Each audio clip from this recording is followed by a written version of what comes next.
Back in the 2000s, the pop-punk and emo scenes could basically do no wrong.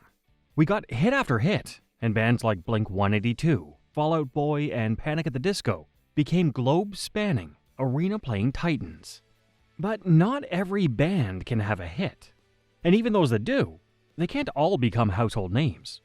Plenty of bands exploded onto the scene with one big song that was the sound of the moment, the flavor of the month. Then they fell off the face of the planet. Here are 7 bands who did exactly that. 7 one-hit wonders who burned super bright and then just fizzled out.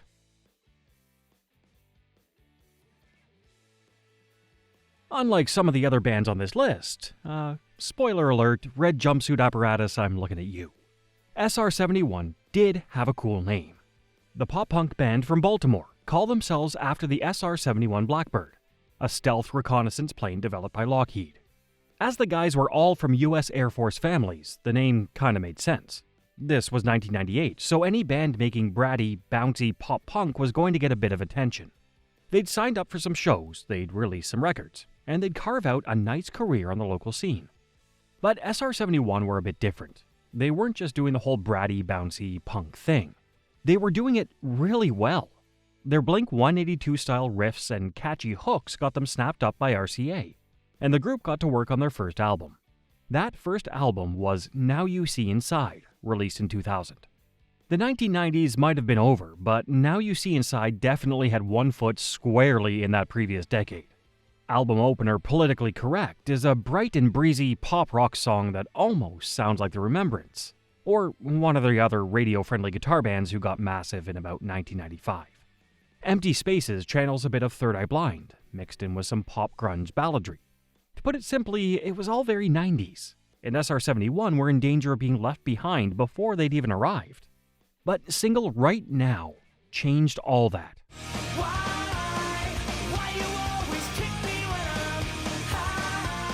It's a 90s sounding track too. The intro is very damn it with its scratchy guitar riff, while the verses and chorus are reminiscent of Orange County band Lit. But it's also seriously catchy. So SR-71 had saved themselves with a song that was just about everywhere in 2000. And when it appeared on the soundtrack to the teen slacker movie of the year, Dude, Where's My Car?, the whole thing was sealed. SR-71 were going to be pop-punk megastars. Only that's not how it worked out. The band wasted no time in recording their second album, Tomorrow, which was released only 2 years after the debut. But a lot had changed in those 2 years. Kids weren't really feeling the retro vibe of SR-71. They preferred fresher sounds and more challenging music. The album performed poorly in the charts, and the critics, who never really liked SR-71 anyway, weren't impressed. Then the band experienced real tragedy. Bass player Jeff Reed was diagnosed with lung cancer and was too sick to continue with the band. Reed tragically died in 2004, only a couple of weeks after the release of third album Here We Go Again. Here We Go Again became a tribute to the band's departed friend. But it would have to be more than this. It would need hits too. The good news is the record did contain hits, 2 of them actually. The bad news, they weren't hits for SR-71. In Your Eyes, the album's second track, was a Peter Gabriel cover, and the former Genesis vocalist had charted with this track back in the 80s. And you might have heard track 4 on the record, entitled 1985. SR-71 would end up gifting the track to their friends in Bowling for Soup, who released it as their own single 2 months later. And yes, in Bowling for Soup's hands, it was a hit. That was basically it for SR-71, forgotten by the scene and largely forgotten even by their own former fans. The band went on hiatus in 2006. They did reform a couple of years later, but went back underground in 2010 and haven't resurfaced since. For a band who were pretty dated even in their heyday, it's probably for the best.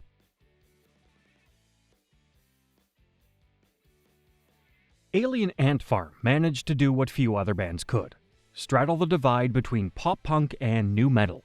And back in 2001, this was a huge deal. These 2 types of alternative music were really blowing up. Any band that could win fans in both camps was going to make a killing. This is kind of what Alien Ant Farm did. A friendship with nu metalers Papa Roach helped AAF sign with DreamWorks. And then a metallic cover of the Michael Jackson track Smooth Criminal sent them stratospheric. But could the band do more than just novelty pop covers? The answer was yes. Releasing Movies later that year, Alien Ant Farm scored a hit in their own right. with a wonderfully emo-tinged rock track that really captured the sound of the new millennium.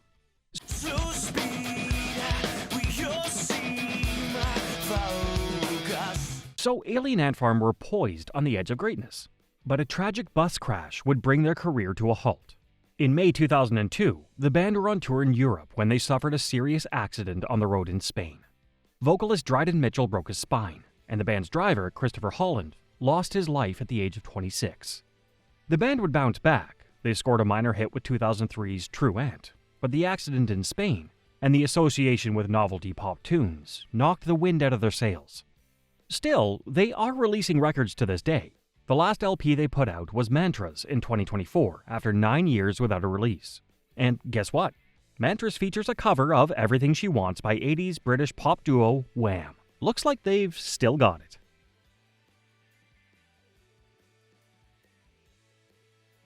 Plenty of TV shows have spawned spin-off bands, but how many have spawned sibling spin-off bands? The only one I can think of is Hannah Montana. The teen sitcom made megastars out of Miley Cyrus and Emily Osment, and launched the career of Mitchell Musso. But it also gave us something else. It gave us Metro Station, the musical project of Trace Cyrus, brother of Miley, and Mason Musso, brother of Mitchell. I'm not sure this was quite what the world needed back in 2006, but it's what we got anyway. A year later, the band scored their biggest and only hit with Shake It. Shake It, if you don't remember, features glitchy, Owl City-esque beats, some very overproduced guitars, and breathy emo vocals from Trace and Mason. Take you home if you don't leave me at the front door. In the video, Trace wears a waistcoat without a shirt. Mason has skin-tight red jeans on, and there's plenty of fringes and tattoos. If you could distill the very essence of the emo aesthetic from that time, this would be it. It's basically the final boss of 2007. People were pretty mean about the song.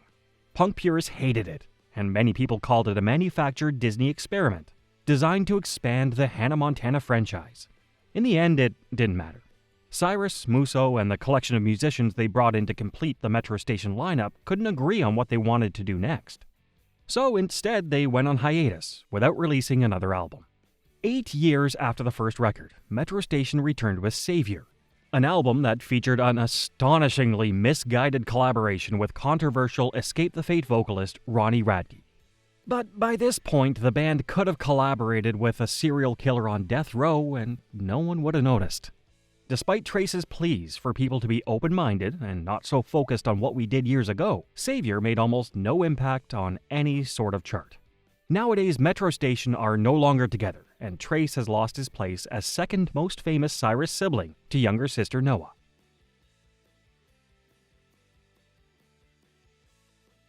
Boston's American Hi-Fi had an unlikely beginning. Stacey Jones was already a professional musician, scoring big successes as the drummer for legendary Chicago grunge band Veruca Salt, and sometime alt-rock superstars Letters to Cleo. In 1998, he decided to form American Hi-Fi, after Keith Richards of the Rolling Stones suggested the name to him.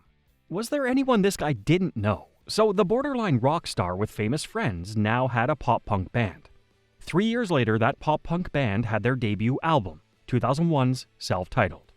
This is when the world was introduced to Flavor of the Week, a superb and kinda sad track written for a female friend, with a deadbeat boyfriend who wasn't treating her well. She paints her nails and she don't know he's got her best friend on the phone. The track was all over the radio for the rest of the year, thanks to its smart lyrics and huge chorus. The band would be back 3 years later with their second album, The Art of Losing. This record featured the title track, which was almost as big as Flavor of the Week. The single featured in everything from Freaky Friday to American Wedding and became one of the archetypal early 2000s pop-punk tracks. So, not quite one-hit wonders. American Hi-Fi have at least 2 hits under their belts. They're also still pretty big these days, but they make this list just because of how much of a smash Flavor of the Week was back in 2001.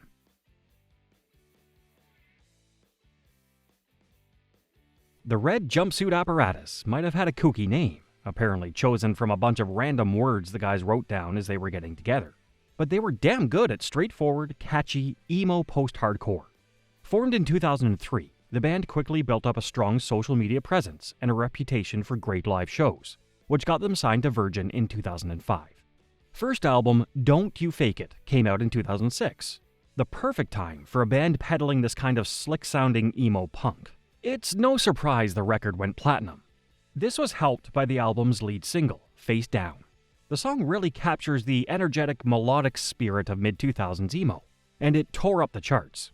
Hey girl, you know you drive me crazy. One more push the rhythm in my hand. The catchiness belies the sometimes disturbing lyrics, which draw attention to the evils of domestic violence and abusive relationships. But if Red Jumpsuit Apparatus had caught the emo wave just right with their 2006 album, 2007 was very different. The band released 2 more singles off Don't You Fake It, and neither of them charted. Follow-up album Lonely Road did pretty good, and the band have topped the Christian charts a few times, most recently in 2018. But the days when TRJA were all over the radio waves now seem like a distant memory. Maybe they got unlucky. Maybe they were just the shiny new thing of the moment and got dropped when mainstream attention turned somewhere else. Whichever it was, Red Jumpsuit Apparatus can still be proud of those few months back in 2006, when the chorus to Face Down was basically inescapable.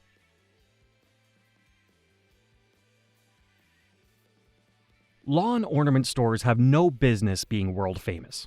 And yet one such store in Wayne, New Jersey wound up being referenced by 2 titans of late 90s, early 2000s popular culture. Yeah, the Fountains of Wayne store features heavily in an episode of hit TV show The Sopranos. And it gave its name to a chart-topping pop-rock band. I'll leave it up to you to decide which of these is most impressive. Anyway, it's the band we're interested in here. Despite a long career and 6 albums worth of music, the New York City group is best known for one song in particular, 2003's Stacy's Mom. Stacy's mom has got it going on. She's all I want. Stacy's Mom, you probably know already, is a song about a young kid who has a crush on his girlfriend's mom. What you might not know is that the inspiration for the song came from singer Adam Schlesinger's own childhood experience. Only in real life, it was Adam's friend who had a crush on Adam's mom, not the other way around. Oh, and it wasn't Adam's mom. It was his grandmother. Whether you love the song or loathe it, we've all had it stuck in our head at one point or another. And it's made a ton of money for Fountains of Wayne. The band, not the store. Although free advertising is always nice.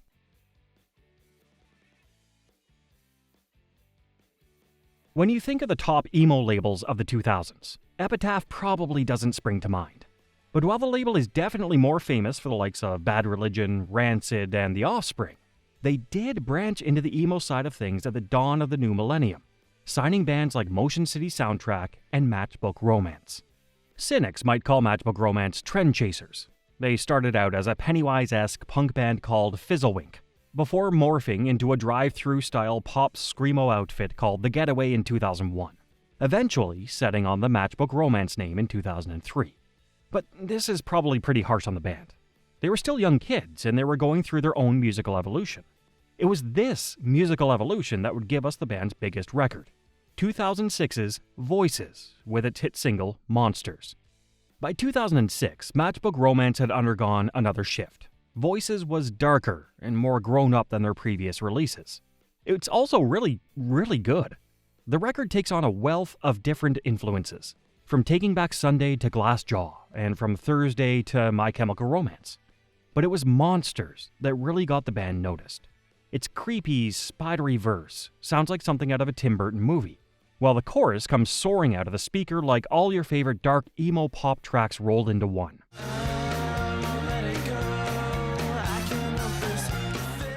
Then the band surprised everyone. They announced a hiatus, just when everything was coming to the boil. The reason? Who knows? The band kept that to themselves. They all seem to be good friends still. Sometimes they get back together for live shows, including a Warped Tour stint in 2015, and the 10-year anniversary of Voices in 2016. But there's no sign of any new music. For emo kids of the 2000s, Matchbook Romance are still one of the biggest examples of what might have been.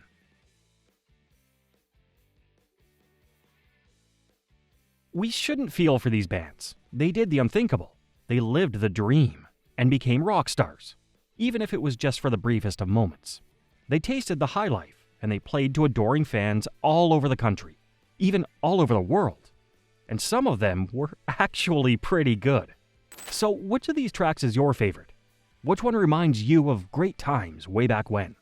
And which bands do you miss the most? Which do you wish stuck around for a little bit longer? Let's talk about it in the comments.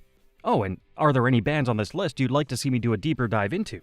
They might have been one-hit wonders, but as we've seen, there's a lot to explore here. Thanks for watching. Please like and subscribe and stay right where you are for another pop punk and emo exploration.